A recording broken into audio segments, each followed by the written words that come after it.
It was the PopCon conference today, which is the conference for popular conservatives. Yet the opening of Jacob Rees-Mogg's speech, I think, hit the nail pretty much on the head. Ladies and gentlemen, thank you all for coming. This is wonderful. We had to move to a bigger room. So there are some Conservatives left. Because here we are, 5 days on. And what does it say behind me? It says PopCon. And I'm not sure we're either popular, and I don't think we were very conservative. So it's slightly tricky. However, it's Suella Bravermans' speech that gave me a little hope that they're going to be out of power for a very long time. I've actually got two clips to show you. One is Suella Braverman and her absolutely swerving to the right, or even further to the right than she already is, clearly not reflecting over the past 14 years of Tory failure and still wanting to take away the rights of 65 million people and thinking it's going to be a vote winner. I'm sure there's some logic there somewhere. This clearly is a leadership bid. Incidentally, I'm actually hoping that she gets it, because not only have I got 50 quid on her being the next leader, but also the policies and her ideas are going to keep them out of power for a very long time. But I've also got a second clip to show you, which is a Conservative Lord, Ed Vaizey. Now, if the Conservatives do actually listen to them, they might have a chance of coming back in 5 years' time. I don't think they will, because the MPs that have returned to Parliament are hard right nutters, and there isn't any moderates left in the party. Well, I don't think there is anyway. He does actually seem to have his head screwed on, and he knows what he's talking about. Well, in this interview he does at least. However, we will start with Suella Braverman, and notice how when she's talking about the membership, she conveniently forgets about Liz Truss. I mean, I know she's only been there for like 44 days as Prime Minister, and she's easy to forget, but still, it made me smile just a little bit, because it didn't quite fit with her narrative. So what went wrong? I mean, listen, there'll be lots of discussion right now. Now's the right time for analysis, post-mortem and inquiry. But, you know, we lost half of our votes from the 2019 election. Our vote went down from about 13 million to just under 7 million.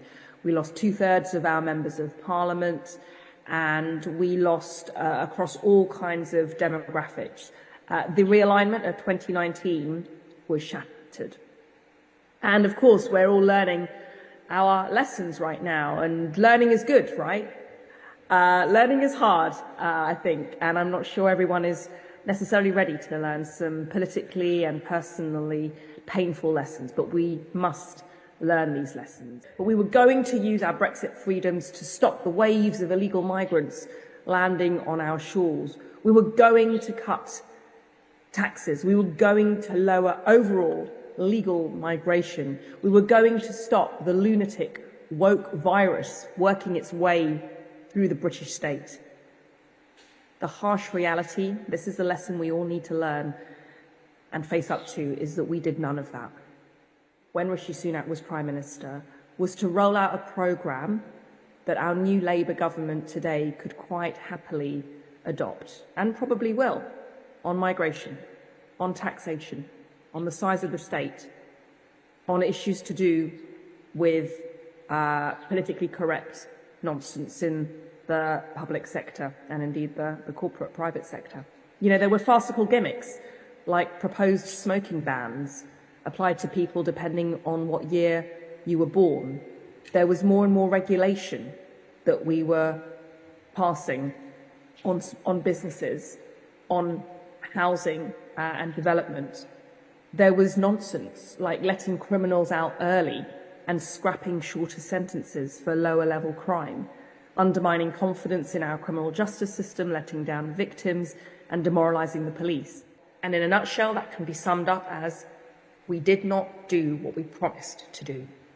People saw it. There was no getting away from the fact that we failed on our promises, and people voted accordingly. Historically, in British politics, we have had the monopoly on the right-wing vote. That's one of the reasons why we've been so successful politically. The left, by contrast, for the last 100 years, has been split. There is space in British politics for only one Conservative party. And at the moment, our place in that spectrum is under serious threat. So what do we have to do? grassroots members have been sidelined, disenfranchised, and treated pretty badly, to be honest. It was members who chose an election-winning Prime Minister in the form of Boris Johnson that led us to our success in 2019. And yet it was MPs who ousted him and replaced him with their choice of candidate. Rishi Sunak, installed by MPs, led us to our greatest defeat. This was really a way of robbing members of their right, of their voice, of their say. It cannot be allowed to happen again. Demonstrate that credibility on this issue by proposing and adopting as a party policy a view of leaving the European Convention on Human Rights. We've tiptoed around the subject for years.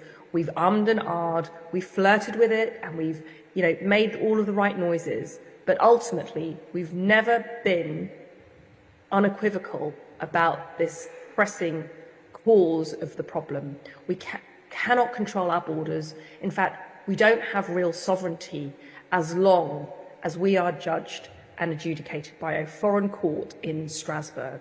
So whoever is leading the party and whatever the composition of our party is, we must have now a policy of leaving the European Convention of Human Rights, scrapping the Human Rights Act, and ensuring that we have a human rights regime which is fit for purpose, reflective of British rights and responsibilities, and which will actually enable us to control our borders once and for all. We've got to lead that campaign. We've got to lead that discussion.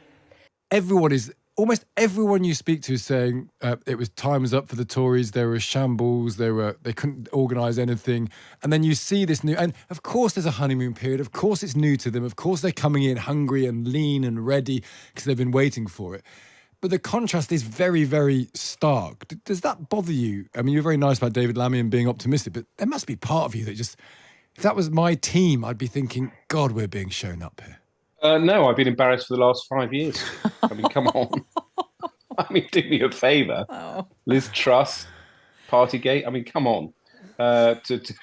This is just the icing on the cake. I mean, it's quite interesting. I've been waiting for the kind of new Labour moment, the independence of the Bank of England. But really, we kind of saw it over the weekend. It is quite clear that they've been preparing for months for a series of announcements to show that they were in control, in charge, going in a certain direction. And it's impressive and it's good for the country, which I like. And frankly, if the Tory party don't look back over the last 3 or 4 years, understand how their behaviour and their actions have led to this catastrophic defeat, and get themselves back on their feet as soon as possible and show that they can be a competent and serious opposition, that will be entirely a fault of their own making. It does seem strange to hear a Conservative say that he's actually embarrassed for the party for the past 5 years, but they won't listen to him. And you know why? Well, another Tory leadership candidate has already agreed with Suella Braverman, and you can see him doing that in the video that's on screen now. Thanks for watching. Don't forget to hit that like button, and I'll see you next time.